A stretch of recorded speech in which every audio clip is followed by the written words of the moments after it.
We have a very interesting exponential equation, x raised to the power of x equals 25. We need to solve for x. The first thing that may come to mind is that 25 can be written as 5 squared. But if you look carefully at our equation, we have x raised to the power of x. So this is not simply a case of matching the bases and exponents. Therefore, the answer is probably not what you first think. First, note that x raised to the power of x is an increasing function. You can also check its graph to see this. We already know that 2 raised to the power 2 is 4, while 3 raised to the power 3 is 27. Since 25 lies between 4 and 27, we can be sure that the value of x lies somewhere between 2 and 3. Let's try to solve it using algebra. First, we apply the natural logarithm to both sides. This gives us the natural logarithm of x raised to the power of x equals the natural logarithm of 25. Using the power rule of logarithms, we can rewrite this as x multiplied by the natural logarithm of x equals the natural logarithm of 25. To solve this further, we will use something called the Lambert W function. Suppose we have an expression in the form of multiplied by e raised to the power of a. When we apply the Lambert W function to this expression, we get it back. That is the beauty of the Lambert W function. For example, suppose we have 3 multiplied by e raised to the power of 3.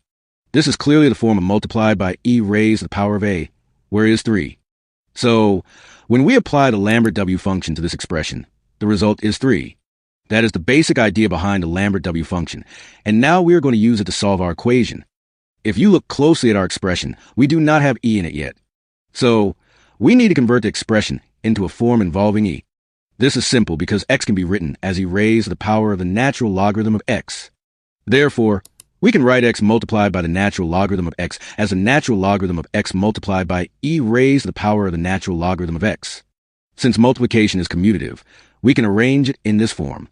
Now, compare this expression with a multiplied by e raised to the power of a. We can see that it is the natural logarithm of x. Therefore, we can apply the Lambert W function to both sides. This gives us the Lambert W function of the natural logarithm of x multiplied by e raised to the power of the natural logarithm of x, which equals the Lambert W function of the natural logarithm of 25. Since the expression on the left is in the form of multiplied by e raised to the power of a, applying the Lambert W function gives us back a. And since it's the natural logarithm of x, we get the natural logarithm of x equals the Lambert W function of the natural logarithm of 25. Now, do not be scared by the right-hand side. The natural logarithm of 25 is simply a constant, so the Lambert W function of the natural logarithm of 25 is also a constant. But we do not need the natural logarithm of x. We need x itself. So, to solve this further, we create the base of e on both sides. This gives us e raised to the power of the natural logarithm of x equals e raised to the power of the Lambert W function of the natural logarithm of 25. We know that e raised to the power of the natural logarithm of x is simply x. Therefore, x equals e raised to the power of the Lambert W function of the natural logarithm of 25. You can leave the answer in this exact form. But if you want the approximate value, we get x approximately equal to 2.9632. And as we established earlier, our answer lies between 2 and 3. Also, because x raised to the power of x is an increasing function for positive x, this is the only real solution to the equation. So, were you able to solve this fascinating exponential equation? If you enjoyed the solution, do not forget to like, share, and subscribe for more interesting math problems.